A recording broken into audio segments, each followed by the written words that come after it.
das ist das, was wir darüber hinaus wollten. Dass wir den Upcycle von Kandidaten quasi. Und schon sind wir bei dem Fazit. Da möchte ich gerne, dass du das machst, Robindro, mit deiner Expertise. Was könnte unsere Zuschauer heute mitnehmen von der Absage als Instrument des Employer Branding?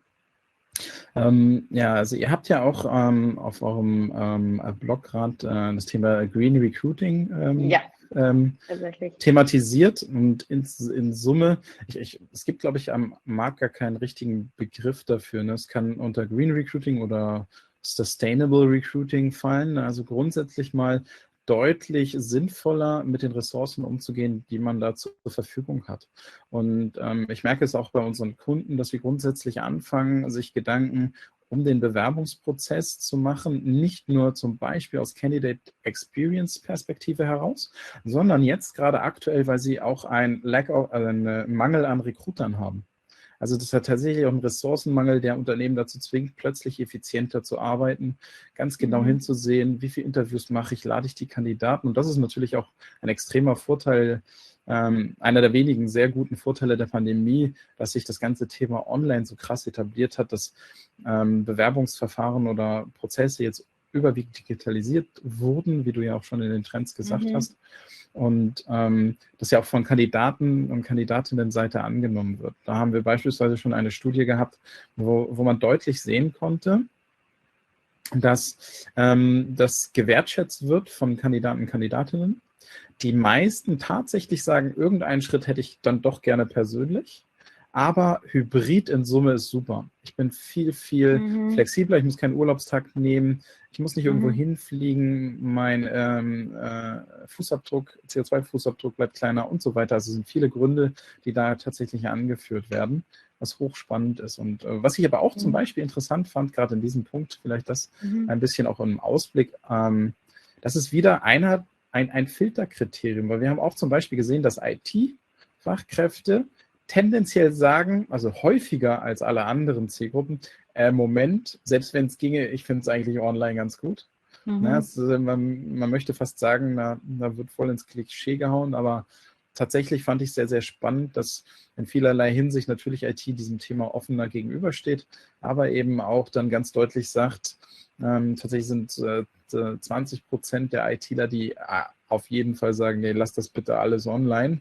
Ich möchte das gerne so beibehalten. Wohingegen jetzt zum Vergleich zum Beispiel Wirtschaftswissenschaftler waren bei, weiß ich nicht mehr, irgendwas zwischen 3 und 5% oder sowas, die sagen, online wäre besser. Also man merkt da schon deutliche Unterschiede. Und wenn wir dann zu diesen ganzen Strömungen, also Fridays for Futures und sowas uns angucken, auch in welchem Bewusstsein jetzt neue Talente auf den Markt kommen, ist es natürlich auch sinnvoll, einfach per se ressourcenschonender umzugehen.